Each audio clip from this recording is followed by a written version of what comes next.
If you're a chronically online gay like myself, slayyyter is no stranger to you. She's a one-of-a-kind singer, dancer, performer, everything. I remember being a young 12 or something-year-old, hearing Mine for the first time, and I knew I needed more. Her artistry has always been fascinating to those who care enough to pay attention.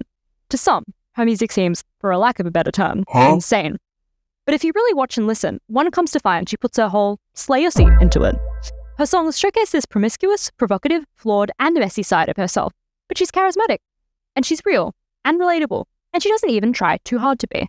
Over the years, she's built a cult following, especially those a part of the LGBTQIA+ community, who are drawn to her vulgar lyrics, scandalous attire, or lack thereof, I guess, and booming erotic electronic beats. She's one of those artists that never fails to shock, confuse, frighten, and amaze her audience. Her aesthetic has evolved from trashy Lindsay Lohan Y2K realness to old Hollywood gold-digging widow. But how did we get here? How did she become the worst girl in America that we all know and love? But can homeless people not be hot and sexy? Because I, for one, thought he was very hot and sexy. Hello, little gay boys. I just took a shit in the mother toilet. Let's go! And when those braces came off, trust, I was like smoking weed. I was like, I'm gonna be a slut.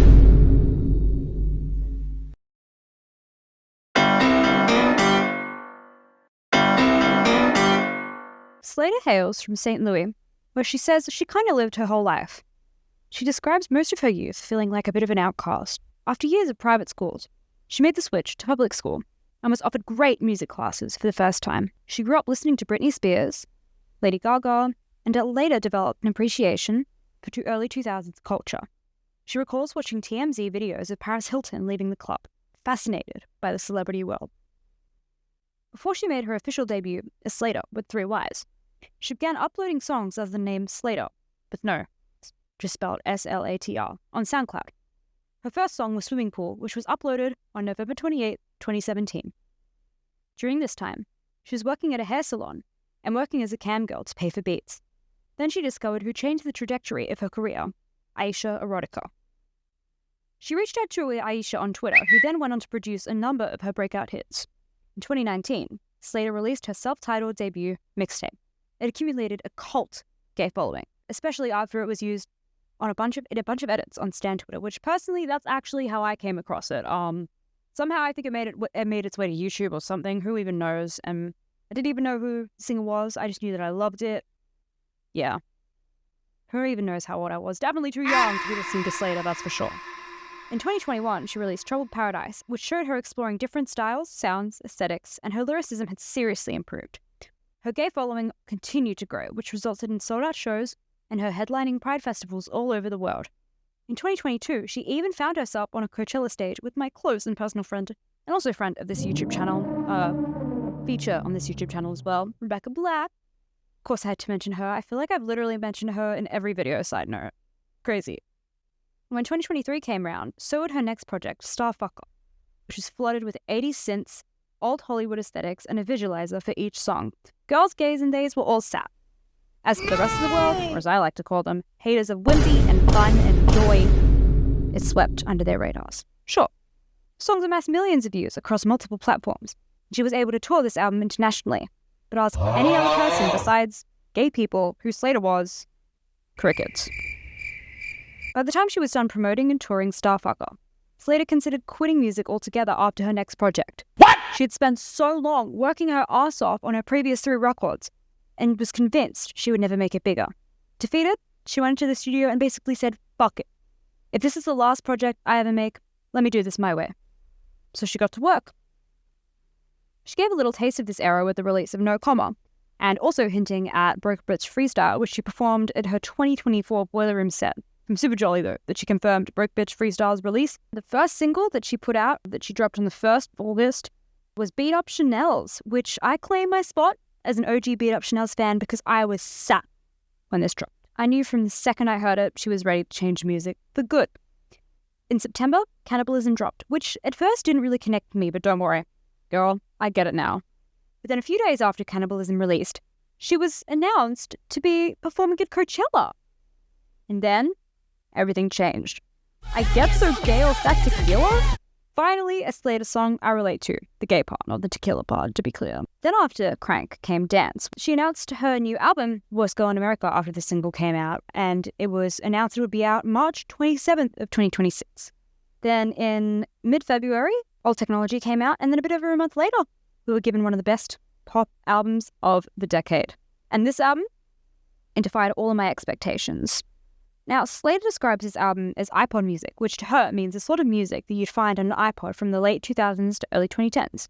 Think Soulwax, think Sebastian, think Crosses by Justice, think Maya by MIA, and then put some Gaga and Britney in the mix, and that's what the Worst Girl in America sounds like. Her lyricism is stronger than it's ever been, and probably the most vulnerable she's gotten on her songs, especially on the tracks like Gas Station, What's It Like to Be Liked, Pretty Murphy. Like, even Old Technology, she said, is about relapsing, and it's like screeching, loud, blaring synths. And another thing that she really ate on this album was the visuals. So there was essentially a music video / visualizer for every song on the project. Personal favorite of mine, I really loved the Old Flings one. Also really loved the Yes God one where they're dancing in blood, which I noticed they used clips from that in the dance music video, which I thought was pretty cool. It was kind of just like maybe the trailer of that. I'm just really thinking out loud here. Take everything I say with a grain of salt. I don't know anything. I'm dumb and gay. But I love, love, love a music video. Like, now I feel like labels are kind of just like, they're like, don't waste any money on it. Like, no one cares. But it's like, it was once such a quintessential part of an album rollout. And now people kind of just like half-ass it, slap it on YouTube, and then it kind of just like, you know, makes a little bit of noise maybe. But Slayyyter's really bringing it back. I feel like hopefully people will see what she's doing. You know, she's probably, I can definitely imagine her being such a pioneer in, you know, the visual aspect of an album. And her costumes were insane. She hand makes a lot of her stuff, which I think is all the more cooler. And her friend, shout out Caitlin, films and does all that sort of stuff. And she also did a lot of the stuff on Starfucker as well. So shout out Caitlin for real. But I feel like the reason that I'm so obsessed with this album in particular, maybe it's just as well the fact that I resonate with a few of the themes. I just think that this is definitely like the best time for me to have found this album. An angsty, like teenager, almost adult, this was the best thing to have been released for me. It's really resonated with so many people as well. Not even just like the queer community. I mean, obviously, like, you know, we've lifted this whole thing up, but we just, you know, have to be patient and wait for the rest of the world to catch up. As gay people do. I feel like everything that's popular now, a gay person was talking about like 10 years ago. So there's your little philosophical quote of the day. Courtney Love, of all people, is like a fan of Slayyyter now, apparently, which I think is so fierce. Phineas shouted out cannibalism. There were some more crazy shouts. And I feel like Coachella, the tent that she was in being like at full capacity, I'm so sad because she didn't play any like songs of her other albums. I mean, it makes sense because obviously, you know, festival, you know, it's going to be short and snappy. But I wish I heard a song from Starfucker. I wish I heard like, girl, I'm so greedy. This whole entire project, it's so messy, but in such charming and meaningful way that at any stage in your life, I feel like you connect to certain songs. And I just think that Slayyyter really did a number on this one. And I'm really glad that she decided not to quit. Like, God, I would have been so upset if this was her last album. But I'm glad that she's confirmed that she is going to work on music in the future. And I feel like having this little boost, I'm hoping, will motivate her to continue to keep on making incredible music, just like this album. And this video kind of I didn't even mean to just go off on a little rant. But because I'm just so passionate about this album, I love it. Love her. I really need her at Australian dates.